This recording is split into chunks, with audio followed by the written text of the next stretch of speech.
Hello everyone, welcome back to Crash Biology. तो आज के लेक्चर में हम देखने वाले हैं अपनी BSc first year first semester की यूनिट 1 का जो बी पार्ट है उसको आज हम स्टार्ट करने वाले हैं। उसका हम आज पार्ट देखेंगे जिसमें है माइक्रोस्कोपी। तो इससे पहले वाले लेक्चर में कल हमने देखा था BSc first year first semester की यूनिट फर्स्ट का फर्स्ट पार्ट, जिसमें हमने देखा था एंशिएंट, हेरिटेज और वैदिक बॉटनी के बारे में, जिसमें हमने देखा था कि किस तरह से जो वेद थे हमारे यहाँ के और संहिता, उनमें किस तरह से बॉटनी के बारे में लिखा गया, क्या क्या क्लासिफिकेशन थे ऋषियों के द्वारा, ये सब हमने देखा। तो ये हमारा वो एक पार्ट कंप्लीट हो गया, ए पार्ट। अब ये सेकंड पार्ट है, बी पार्ट, जो हम अब देखेंगे, जिसमें हमें कई सारे इंस्ट्रूमेंट, जो लैब इंस्ट्रूमेंट्स होते हैं वो देखने हैं। सबसे पहला है माइक्रोस्कोपी। तो आज हम माइक्रोस्कोपी देखेंगे। उसके बाद और भी हैं जैसे स्पेक्ट्रोफोटोमेट्री, कलरीमेट्री, सेंट्रीफ्यूगेशन, ये सारी चीज़ें हमें देखनी है। तो आज हम स्टार्ट करने जा रहे हैं माइक्रोस्कोपी। तो यूनिट फर्स्ट है माइक्रोबायोलॉजी एंड प्लांट पैथोलॉजी, ये उसका अगला पार्ट है। Microbial techniques and instrumentation, microscopy, इसमें सबसे पहले हमें माइक्रोस्कोपी के बारे में देखना है। नेक्स्ट हम आगे और भी लेक्चर्स में देखेंगे और इंस्ट्रूमेंट्स के बारे में। सबसे पहले देखना है माइक्रोस्कोपी के बारे में। तो जैसा कि हम जानते हैं बायोलॉजी में हमें कई सारे वो देखने पड़ते हैं स्पेसिमेन, जो कि हम माइक्रोस्कोप की हेल्प से ही देख सकते हैं।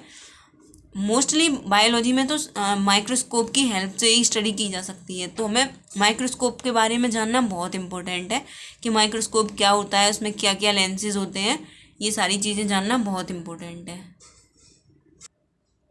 तो चलो शुरू करते हैं माइक्रोस्कोपी। तो सबसे पहले देखते हैं definition of microscope. An instrument use to make the small things visible to the naked unaided eye is called microscope. तो एक ऐसा इंस्ट्रूमेंट जो कि हमें, जो बहुत छोटी चीज़ें होती हैं जो कि विजिबल नहीं होती हैं नेकेड आई से, जो कि नेकेड आई से विदाउट किसी इंस्ट्रूमेंट के हम सादा आँखों से जिस चीज़ को नहीं देख सकते हैं, उसको देखने के लिए हम जिस इंस्ट्रूमेंट की हेल्प लेते हैं उसको कहा जाता है microscope. Microscopy is a technique for making very small things visible to the unaided eyes. तो माइक्रोस्कोपी एक टेक्निक है जो बहुत छोटी चीज़ें होती हैं उनको विजिबल बनाता है अनएडेड आइज के लिए, विदाउट किसी इंस्ट्रूमेंट के, सादा आंखों के लिए विजिबल बनाता है। There are two fundamentally different types of microscopes based on source of illumination, the light microscope, the electron microscope. तो दो टाइप्स के फंडामेंटली डिफरेंट दो माइक्रोस्कोप्स होते हैं, लाइट और इलेक्ट्रॉन। तो हमें दोनों टाइप के माइक्रोस्कोप्स देखने हैं, अपने सिलेबस में मेंशन है। तो सबसे पहले देखते हैं हम लाइट माइक्रोस्कोपी। लाइट और optical microscope uses visible light as a source of illumination. तो जो लाइट माइक्रोस्कोप होता है, इसको ऑप्टिकल माइक्रोस्कोप भी कहा जाता है, वो विजिबल लाइट को यूज करता है अपने सोर्स ऑफ इल्यूमिनेशन के लिए। मतलब लाइट का सोर्स देखने के लिए जो होता है वो होता है विजिबल लाइट, जिससे हम नॉर्मली चीज़ें देखते हैं, जो सनलाइट, उसको यूज करता है ये। Because the light travels the specimen, this instrument can also be called as a transmission light microscope। क्योंकि इसमें लाइट ट्रेवल करती है पूरे स्पेसिमेन के थ्रू, तो इसको बोला जाता है, इसको हम ये भी कह सकते हैं कि ये ट्रांसमिशन लाइट माइक्रोस्कोप है। लाइट ट्रांसमिट होती है, ट्रेवल होती है स्पेसिमेन के थ्रू। स्पेसिमेन किसको बोलते हैं हम? जिस चीज़ को हम देखते हैं माइक्रोस्कोप की हेल्प से, उसको बोला जाता है माइक्रोस्कोप का specimen. The simplest form of light microscope consists of a single lens, a magnifying glass। तो जो सिंपलेस्ट फॉर्म होता है लाइट माइक्रोस्कोप का, उसमें एक सिंगल लेंस होता है जो कि मैग्नीफाइंग ग्लास होता है। Microscope made up of more than one glass lens in combination is termed as compound microscope. और जो माइक्रोस्कोप, जो लाइट माइक्रोस्कोप होता है, वो कॉम्बिनेशन ऑफ ग्लासेस से बना होता है, लेंसेज से, उसको बोला जाता है कंपाउंड माइक्रोस्कोप। उसमें कई सारे लेंस होंगे, उसको बोलते हैं कंपाउंड माइक्रोस्कोप। लेंसेज इन ए कंपाउंड माइक्रोस्कोप, एक कंपाउंड माइक्रोस्कोप में कितने टाइप्स के लेंस होते हैं, अब हम ये देखते हैं। Condenser lens focuses the light from the light source at the specimen.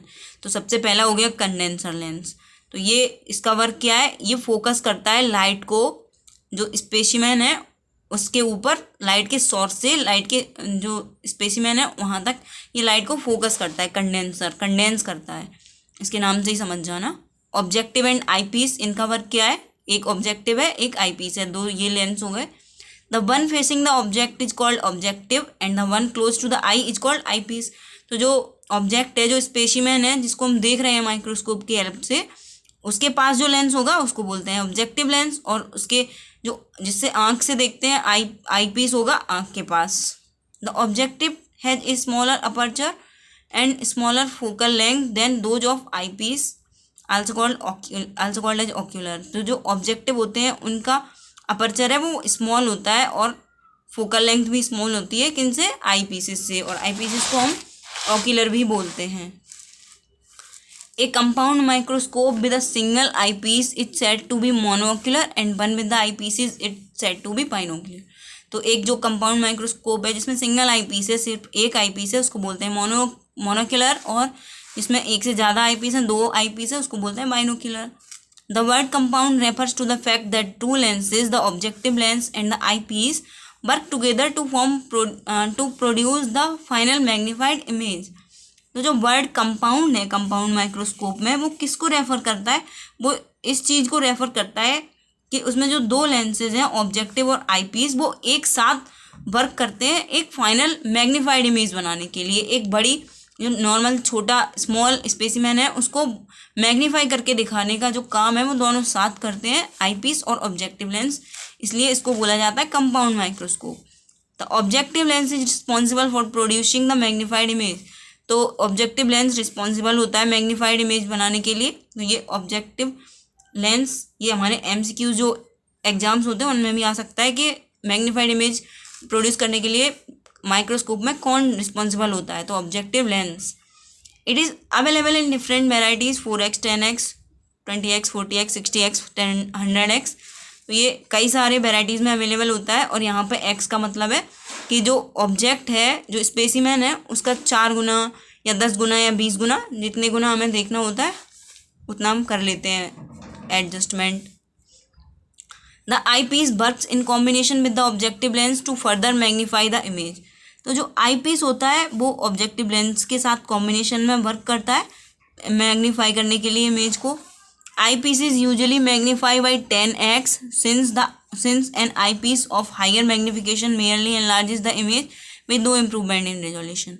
तो ये 10x तक ही एनलार्ज करता है आई पीस किसी भी स्पेसिमेन को, क्योंकि अगर ये ज़्यादा मैग्नीफाई करेगा तो वो रिजोल्यूशन उसका अच्छा नहीं रहेगा, इसलिए वो कम ही मैग्नीफाई करता है। तो ये कंपाउंड माइक्रोस्कोप का रे डायग्राम है कि किस तरह से इमेज फॉर्मेशन होती है। तो इसमें ये ऑब्जेक्टिव लेंस है, ये आई पीस है, और ये आई से हम देख रहे हैं इसको। तो यहाँ पे इमेज, ये ऑब्जेक्ट यहाँ पे रखा होता है, यहाँ पे इंटरमीडिएट इमेज बनेगी, फिर ये रेज के हेल्प से फाइनल इमेज यहाँ पे बनेगी वर्चुअल इमेज, और रियल इमेज बनेगी यहाँ पे रेटिना पे, आई के रेटिना पे। तो ये डायग्राम हो गया। तो आप डायग्राम बनाना बिल्कुल मत भूलना, बहुत इंपॉर्टेंट होता है डायग्राम बनाना एग्जाम्स में। मैग्नीफिकेशन, अब हम एक माइक्रोस्कोप का मैग्नीफिकेशन क्या होता है वो देखने वाले हैं। The magnification of a compound microscope is the product of magnification of the objective and eyepiece. तो मैग्नीफिकेशन किसी भी कंपाउंड माइक्रोस्कोप का क्या होता है? किसी भी ऑब्जेक्टिव और आई पीस के जो मैग्नीफिकेशन होते हैं उनको, उनके प्रोडक्ट को मैग्नीफिकेशन ऑफ कंपाउंड माइक्रोस्कोप बोला जाता है। तो मैग्नीफिकेशन बेसिकली क्या होता है कि एक माइक्रोस्कोप किसी भी स्पेसिमेन को कितना लार्ज करके दिखा सकता है, तो उसको बोलते हैं मैग्नीफिकेशन। तो उसकी डेफिनेशन हो गई, क्या होता है magnification. The magnification produced by the objective lens is called linear magnification of the compound microscope because it is measured in linear dimensions. तो मैग्नीफिकेशन जो कि ऑब्जेक्टिव लेंस प्रोड्यूस करता है किसी भी माइक्रोस्कोप में, उसको बोला जाता है लीनियर मैग्नीफिकेशन, क्योंकि ये लीनियर डायमेंशंस में मेजर किया जाता है। It is the ratio of image size to the objective lens. तो ये रेशियो किस चीज़ का है? इमेज साइज और ऑब्जेक्टिव लेंस का। ये है फॉर्मूला लीनियर मैग्नीफिकेशन का, image size upon object size. अभी हमने देख लिया लीनियर मैग्नीफिकेशन, अब हम देखेंगे angular magnification. The magnification produced by the I piece is called angular magnification. तो आई पीस के द्वारा जो मैग्नीफिकेशन प्रोड्यूस होता है उसको बोलते हैं angular magnification. This is also known as magnifying power. तो एंगुलर मैग्नीफिकेशन को ही मैग्नीफाइंग पावर कहा जाता है। It is the ratio of angle by the image on the eye when the microscope is used and the angle subtended by the object without microscope, that is naked eye. तो ये ratio होता है जब angle बनता है किसी भी objective lens, किसी भी आई पे माइक्रोस्कोप जब होता है ऑब्जेक्ट के साथ, और या फिर जब ऑब्जेक्ट के साथ माइक्रोस्कोप नहीं होता है तब आई पे क्या एंगल बनता है, उसका रेशियो होता है. एंगुलर मैग्नीफिकेशन का फॉर्मूला है angle subtended bye image upon angle subtended by object. The overall magnification is the product of the linear magnification of the objective lens and the angular magnification of the I peace with the first image at the focal length. तो overall magnification क्या होता है, ये product होता है linear magnification का जो कि ऑब्जेक्टिव लेंस ने प्रोड्यूस किया, और एंगुलर मैग्नीफिकेशन का जो कि आई पीस ने प्रोड्यूस किया. ये इनका ओवरऑल प्रोडक्ट होता है, उसको बोलते हैं मैग्नीफिकेशन ऑफ एक माइक्रोस्कोप. तो ये नोट है. Magnification means how large the image is as compare to the actual specimen size. तो मैंने आपको बताया था कि मैग्नीफिकेशन नॉर्मली होता है कि कितना ज़्यादा लार्ज बन गई इमेज जो कि एक्चुअल स्पेसिमेन है उसके कंपैरिजन में. तो मैग्नीफिकेशन देख लिया. अब सेकंड एक इम्पोर्टेंट इसमें टर्म है रिजॉल्विंग पावर. तो रिजॉल्विंग पावर देखते हैं अब हम.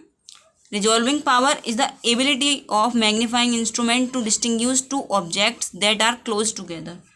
तो रिजॉल्विंग पावर एक मैग्नीफाइंग इंस्ट्रूमेंट की एबिलिटी होती है कि वो दो क्लोज रखे हुए ऑब्जेक्ट्स को कितनी अच्छी तरह डिस्टिंग्विश कर पाता है, मतलब कितनी अच्छी तरह वो उनको सेपरेटली दिखा पाता है. जैसे ये दो पॉइंट्स हैं तो इनको माइक्रोस्कोप से हम देखेंगे तो ये कितनी अच्छी तरह दूर दूर दिखेंगे, वो होता है resolving power. The resolving power is inversely related to the limit of resolution. तो रिजॉल्विंग पावर होता है वो इन्वर्सली रिलेटेड होता है किसके, लिमिट ऑफ रिजोल्यूशन के. तो अब हम सारे जो हमारे पॉइंट्स होंगे वो हम लिमिट ऑफ रिजोल्यूशन पे पढ़ेंगे और फिर हम उनका रिलेशन इन द एंड देखेंगे रिजॉल्विंग पावर के साथ इन्वर्सली है. तो अब हम सबसे पहले देखने जा रहे हैं limit of resolution. The limit of resolution is defined as the minimum distance between two points that allows for their discrimination as two separate points. तो लिमिट ऑफ रिजोल्यूशन किस तरह से डिफाइन किया गया उसको, ये जो मिनिमम डिस्टेंस होता है दो पॉइंट्स के बीच में उनको डिस्क्रिमिनेट करने के लिए एक दो सेपरेट पॉइंट्स की तरह, दो सेपरेट पॉइंट किस तरह से दिखाई देंगे, उनका जो मिनिमम डिस्टेंस होगा वो लिमिट ऑफ रिजोल्यूशन होगा. Thus the higher the resolving power the smaller the limit of resolution. तो रिजॉल्विंग पावर हायर होगा तो लिमिट ऑफ रिजोल्यूशन कम होगी. तो लिमिट ऑफ रिजोल्यूशन कम होगा अगर रिजॉल्विंग पावर हाई होगा, क्योंकि हमने देखा इनका रिलेशन इन्वर्स है. The limit of resolution of light microscope depends upon three factors. तो लिमिट ऑफ रिजोल्यूशन माइक्रोस्कोप की किन किन तीन फैक्टर्स पे डिपेंड है ये देखते हैं हम. सबसे पहला है wavelength of the light use to illuminate the specimen.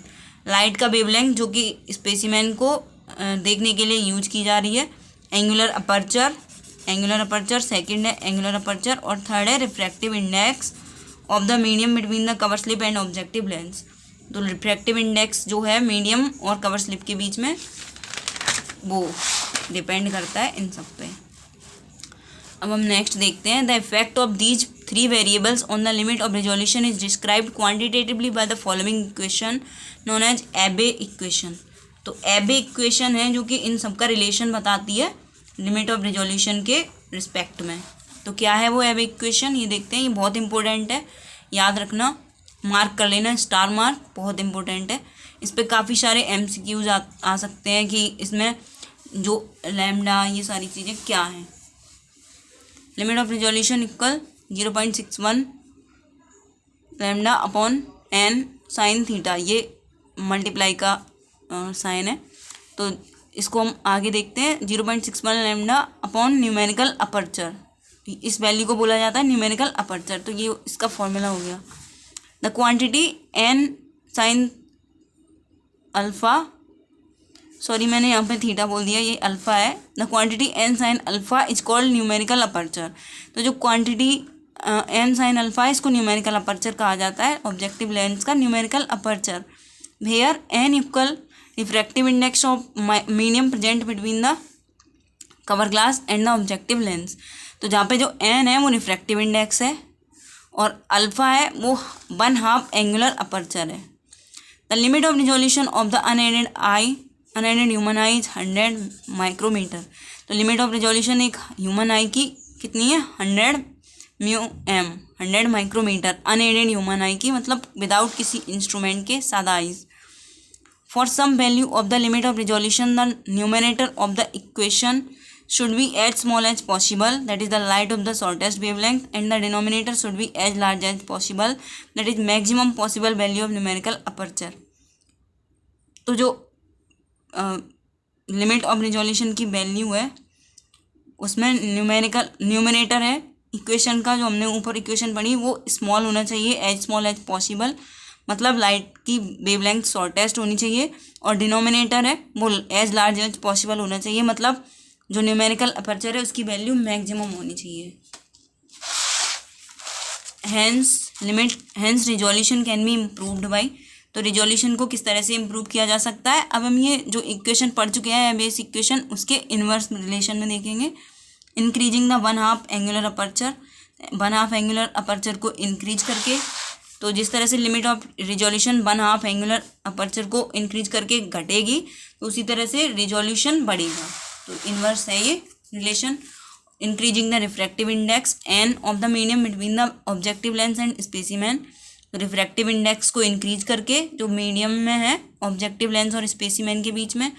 And the last shortening the wavelength of the illuminating object, और जो इल्यूमिनेटिंग ऑब्जेक्ट है उसकी वेवलेंथ को शॉर्ट करके हम रिजोल्यूशन को इम्प्रूव कर सकते हैं। तो ये बहुत क्वेश्चन आता है कि इम्प्रूव कैसे की जा सकती है रिजोल्यूशन किसी भी माइक्रोस्कोप की, तो उसमें आपको ये आंसर्स लिखने हैं, और ये एमसीक्यूज में भी आ सकता है। उसके बाद इस इक्वेशन के ऊपर न्यूमेरिकल्स भी आ सकते हैं, तो ये बहुत इंपॉर्टेंट है, तो याद रखना। तो आज का लेक्चर हमारा यहीं पे हम कंप्लीट करते हैं। ये हमारा लेक्चर कंप्लीट हो चुका है। नेक्स्ट लेक्चर में हम देखेंगे फेज कॉन्ट्रास्ट माइक्रोस्कोपी, तो वो लेक्चर भी आप ज़रूर देखना। इससे पहले हमारा फर्स्ट लेक्चर है और सिलेबस है वो हम देख चुके हैं फर्स्ट सेमेस्टर का। अगर आपने वो दोनों लेक्चर्स नहीं देखे हैं तो जाके प्लीज़ देखना, क्योंकि बहुत इंपॉर्टेंट है वो भी। तो इसी तरह से हम अपना सिलेबस कंप्लीट करेंगे फर्स्ट सेमेस्टर का। आप चैनल पे आप पहली बार देख रहे होंगे तो प्लीज़ सब्सक्राइब कर देना, और ज़्यादा से ज़्यादा शेयर करना अपने फ्रेंड्स के साथ, उनका भी सिलेबस कंप्लीट होता जाए, और स्क्रीनशॉट लेके अपना पूरा नोट्स बनाते जाना। ज़्यादा से ज़्यादा लाइक कर देना, शेयर कर देना, और कमेंट्स कर देना कि आपको मेरा वे ऑफ टीचिंग कैसा लग रहा है, आपको ये जो नोट्स हैं वो कैसे लग रहे हैं, आपको किस तरह से हेल्प कर रहे हैं, प्लीज़ बताना। और अगर कोई डाउट हो तो वो भी कमेंट कर देना। I will definitely try to solve that. Thanks for watching.